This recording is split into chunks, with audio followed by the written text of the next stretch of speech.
नमस्कार मित्रों, संस्कृत साहित्य एवं संस्कृति के चैनल पे मैं डॉक्टर हरिनिवास महर्षि वात्स्यायन के कामसूत्र में आपका स्वागत करता हूं। चर्चा चल रही थी कि अगर हमें श्रेष्ठ कामसुख की प्राप्ति करनी है तो उसके लिए कामसूत्र का अध्ययन आवश्यक है। अब यहां पे ये कहा कि तिर्यक योनि वगैरह जो हैं, ऐसे लोग कौन शास्त्र पढ़ने जाता है, फिर भी सब काम सुख का आनंद लेते हैं। आप जिसको प्रधान काम कहते हैं, जिसका फल संतानोत्पत्ति होता है, वो सब कुछ भी होता है। तो आचार्य वात्स्यायन लिखते हैं कि तिर्यक योनिषु पुनर अनावृत्तत्वात् स्त्री जातेश्च ऋतौ यावद अर्थम प्रवृत्तेः अबुद्धिपूर्वकत्वाच्च प्रवृत्तीनाम अनुपायः प्रत्यक्षः। भाई, जो तिर्यक योनि हैं, ये जो पशु पक्षी प्राणी हैं, वो तो एक ऋतु आती है, एक समय आता है, उस समय पे उनका संवनन काल होता है और उस काल में उनका संवनन हो जाता है, बच्चे भी उत्पन्न हो जाते हैं। आप मनुष्य को भी ऐसे ही देखते हैं क्या? जो बुद्धि बिना के लोग हैं, उनकी भी स्थिति ऐसी होती है। वो अपने जीवन में इन सारी प्रक्रियाओं से गुजर तो जाते हैं, लेकिन जो वास्तविक आनंद है वो तो उन्हें प्राप्त ही नहीं होता है। तो भैया, आपको खाली ये जो है उसी में से गुजरना है, प्राणियों की तरह और अज्ञ लोगों की तरह रहना है, तो किसी उपाय की आवश्यकता नहीं है, ये निश्चित है। तो किसी उपाय की आवश्यकता नहीं है। फिर जो होगा, क्या होगा कि आज आपके साथ काम सुख की प्राप्ति हुई तो ठीक है, कल दूसरा कोई उससे शक्तिशाली पक्षी आया तो मादा कहेगी मैं तो इसके साथ जाऊंगा। वहां कोई निश्चित तो नहीं है। हमारी सृष्टि में तो ये निश्चित है कि ये पति है, ये पत्नी है। पत्नी को जो भी जीवन का सुख चाहिए वो पति के द्वारा चाहिए, और पति को जो भी जीवन का सुख चाहिए वो इसी पत्नी से चाहिए। अब जहां नर मादा के जोड़े निश्चित हैं, वहां तो उपाय ही उसको सुखी बना सकते हैं। वहां आपको कि स्वाभाविक प्रक्रिया से सब कुछ उसी प्रकार से हो जाएगा, तो भैया स्थिति अगर कहीं पशु पक्षियों की तरह आ गई तो क्या होगा? भजते संभृत प्रेमा पराम चेदस्य कामिनी नष्टे धर्मे हृदय वृत्ते सुखम दूरे हतम कुलम। फिर भैया किसी दिन किसी और के प्रेम में पड़ के अगर चली गई, तो किसी और के प्रेम में पड़ी तो क्या होगा? नष्टे धर्मे, धर्म भी नष्ट हो जाएगा। हते वृत्ते, आपकी पूरी जो व्यावहारिक प्रक्रिया है ना, आपके जीवन की पूरी साइकिल ही टूट जाएगी। सुखम दूरे, सुख भी दूर हो जाएगा। हतम कुलम, और कुल का भी नाश हो जाएगा। तो भैया, स्त्री अगर अपने पति का साथ छोड़ के कहीं चली गई, क्योंकि अगर आप उसको ज्ञानी नहीं हैं, आप समझदार नहीं हैं, आपने काम शास्त्र का अध्ययन नहीं किया है, और अगर आपने उसको तृप्त नहीं किया, तो कहीं और से अगर उसको तृप्ति की प्राप्ति हुई तो ये स्वाभाविक प्रक्रिया है कि ऐसा हो सकता है। और इसीलिए समाज में इस प्रकार के दूषण आते भी हैं। तो भैया सब कुछ बिगड़ जाएगा। इसलिए कामसूत्र पढ़िए, काम शास्त्र का अध्ययन कीजिए, उनकी वास्तविकताओं को, उनके उपायों को समझिए और जीवन में उनका प्रयोग कीजिए। अगर ऐसा करेंगे तो जहां आप हैं वहां अधिक से अधिक सुख की प्राप्ति कर पाएंगे। चलिए, इस विषय को आगे फिर चर्चा आएगी तो विस्तार के साथ और देखेंगे। अब जो एक प्रक्रिया है, तो धर्म बड़ा श्रेष्ठ है, तो धर्म का आचरण करें। तो हमारे एक चारवाक दर्शन वाले वो कहते ना धर्मम चरेत। भैया, धर्म का आचरण करने की कोई आवश्यकता नहीं है। कहां मिलेगा इससे?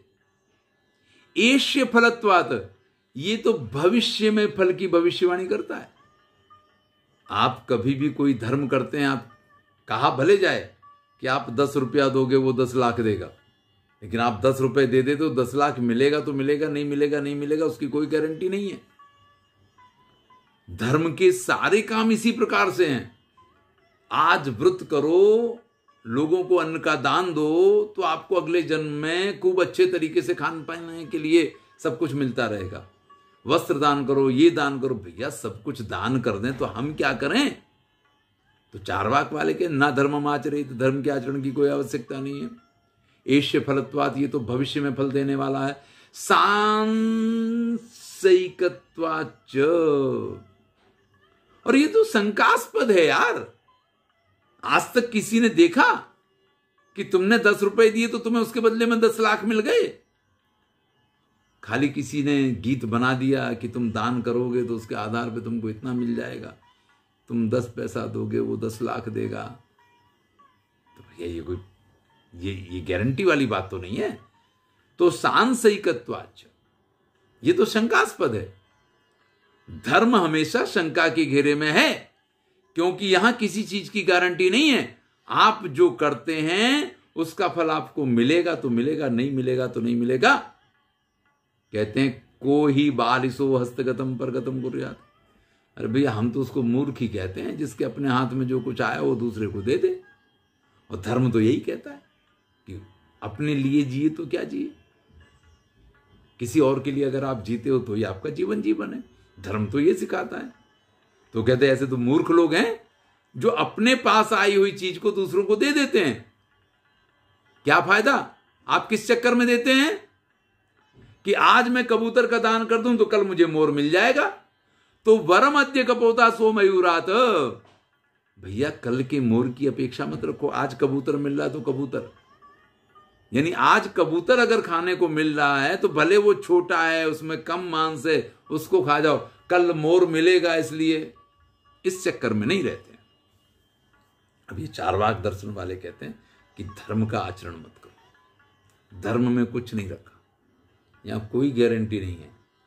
यहां तो क्या है, आज कबूतर छोड़ दो तो कल मोर मिल जाएगा। भैया नहीं चाहिए हमारा आज का कबूतर अच्छा, कल का मोर जिसकी कोई गारंटी नहीं है। और आगे कहते हैं वरम सांसयिका निष्कात असांसयिका कारशायपणम।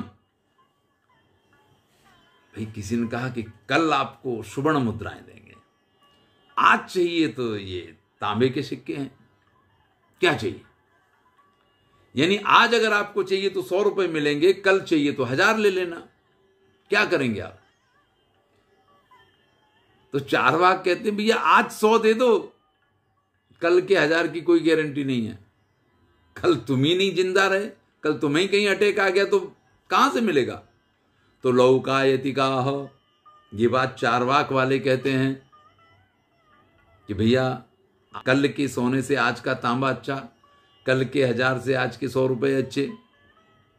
लेकिन शास्त्रस्य अनभिशंक्यत्वात् अभिचारानु व्यवहारयोश्च कश्चिद फल दर्शनात् नक्षत्र सूर्य तारा ग्रह चक्रस्य लोकार्थम बुद्धिपूर्वकम इव प्रवृत्तिर दर्शनात् वर्णाश्रमाचार स्थिति लक्षणत्वाच्च लोकयात्रायाः हस्तगतस्य च बीजस्य भविष्यतः सस्यस्यार्थे त्याग दर्शनात् चरेत धर्मा नीति वात्स्यायन। वात्स्यायन अपने मत की बात करते हैं। ठीक है, चारवाक जो कहते हैं वो आपने सुन लिया, आपको शायद सुनने में अच्छा भी लगा हो, आपको शायद ऐसा लगा भी हो यार कितनी सच बात कहते हैं ये लोग। कल किसने देखा है? आज जो है उस पर भरोसा रखो। लेकिन वात्स्यायन कहते हैं कि देखो आप शास्त्रों को जब अध्ययन करते हैं ना, तो दुनिया में सबसे अधिक विश्वास पात्र अगर कुछ है तो वो शास्त्र हैं। फिर आपको सारे सूर्य है, चंद्रमा है, जितने हैं अपने लिए जीते हैं क्या? सूर्य अगर निकलता है तो अपने लिए वो पूरी यात्रा करता है क्या? यानी जो भी हमारे देवता हैं वो अपने जीवन से हमें ये सिखाते हैं कि हमें औरों के लिए जीना है। हमारे शास्त्रों में जो बातें कही गई हैं वो सर्वथा सिद्ध हुआ करती हैं।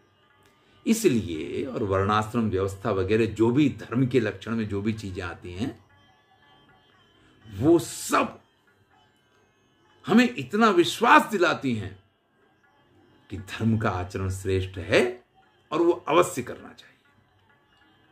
एक उदाहरण देते हैं। भाई आज हमारे पास गेहूं के 10 दाने हैं। एक ऑप्शन ये है कि आज वो गेहूं के 10 दाने मैं खा जाऊं।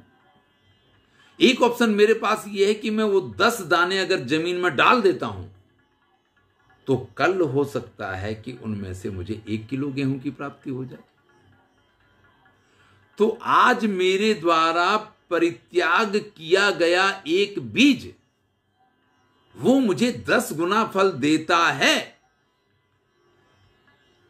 तो भैया त्याग सीखने के लिए हमें कहीं जाना नहीं है।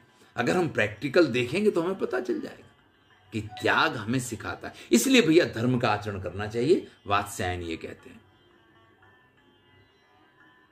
दोषाः सन्ति न सन्तीति पौरुषेयस्य युज्यते वेदे कर्तरु भावात्तु दोष संकैव नास्ति न।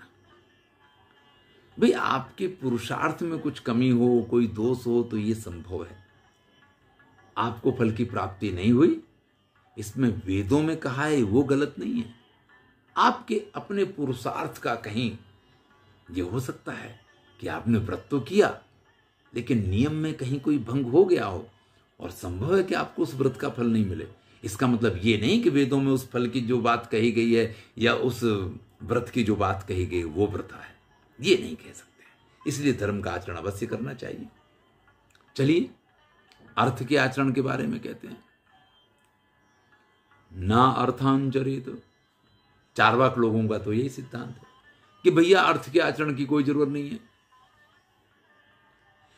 प्रयत्न तोपि हेते अनुष्ठीयमाना नैव कदाचित् स्युः। अरे भैया अर्थ प्राप्ति के लिए कितने भी प्रयत्न कर लो, गारंटी नहीं है कि उसका फल मिल जाएगा। आप कोई भी बिजनेस करते हैं, आप कोई भी काम करते हैं, आपको भले लोग गारंटी दें कि नहीं 100% चलेगा चलेगा चलेगा, लेकिन वास्तविक गारंटी कोई नहीं है।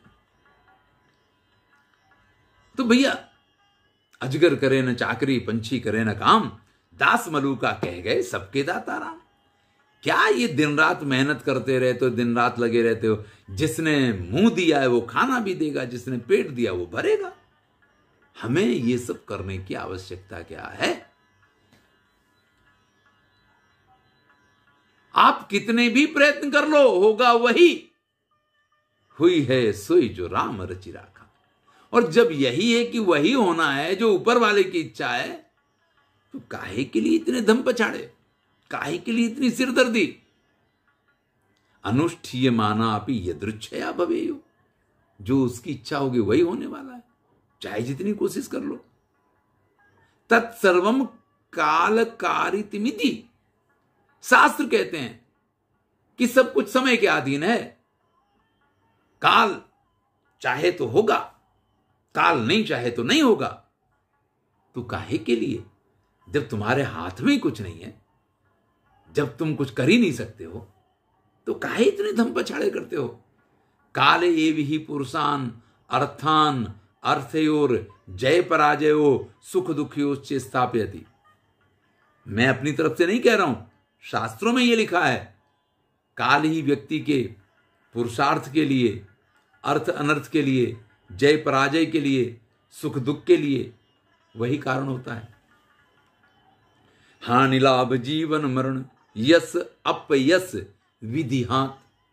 भैया आप कुछ भी कर लो, ये जो कुछ मिलना है ये तो समय की बलिहारी है, समय चाहेगा तो मिलेगा। उदाहरण दिए, कालेन बलिरिंद्रः कृता कालेन व्यवरोपिता काल एव पुनः रप्पि एनम करतेति काल कारणिकाः। भैया काल ने ही बलि को इंद्र बना दिया और काल ने ही बलि को इंद्र के पद से हटा दिया, और काल फिर से, यानी काल के अधीन सब कुछ है, फिर इतने प्रयत्न अर्थ के लिए क्यों करने? और उदाहरण देख लो, कालः पचति भूतानि, कालः संघरति प्रजा, कालः सुप्तेषु जागर्ति, कालो ही दुरतिक्रमः। भाई काल के अधीन ये पूरा संसार चलता है, वही इस प्रजा का संहार करता है, वही सोते को जगाता है। भाई दुरतिक्रमः, काल का पार कोई नहीं प्राप्त कर पाया।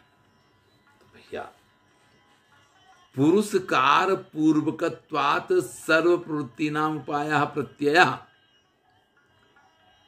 अगर व्यक्ति प्रयत्न करे, सिर पटके, कहा है ना कि अगर भाग्य में नहीं लिखा है तो आप सुमेरु पर्वत पे हैं तो भी आपके हाथ में सोने का एक कण भी लगने वाला नहीं है। अगर आपके भाग्य में लिखा है तो आप रेगिस्तान में भी खड़े होंगे तो भी आपको सब कुछ मिल जाएगा। तो आचार्य वात्सायन कहते हैं अवश्यम भाविनोप्यर्थस्योपाय पूर्वकस्यादेव न निष्कर्मणो भद्रमस्तीति वात्स्यायनः। भैया मान लिया कि सब कुछ काल के अधीन है, लेकिन बिना प्रयत्न किए नीचे रखी हुई थाली का भोजन भी मुख में नहीं जाता है। जब तक आप प्रयत्न नहीं करेंगे तब तक आपका भोजन भी आपके मुख में नहीं जाएगा। इसलिए प्रयत्न तो करना ही पड़ेगा। बिना प्रयत्न के इस संसार में कुछ नहीं मिला करता है। इसलिए अर्थ सिद्धि के लिए हमेशा व्यक्ति को प्रयत्नशील रहना और रहना ही चाहिए। चलिए, ना कामांश चरित, इसकी चर्चा हम अगले वीडियो में करेंगे। मैं हूं डॉक्टर हरिनिवास और चैनल का नाम है संस्कृत साहित्य एवं संस्कृति। आप इस समय सुन रहे हैं कामसूत्र। महर्षि वात्स्यायन की अनुपम कृति है। क्यों इसका अध्ययन आवश्यक है, अभी तो हम इसी की चर्चा कर रहे हैं। अगर आपको अच्छा लगे तो सुनते रहिए, मित्रों के साथ शेयर कीजिए, प्लेलिस्ट जरूर देखिए, क्योंकि यहां आपके लिए बहुत कुछ है। धन्यवाद।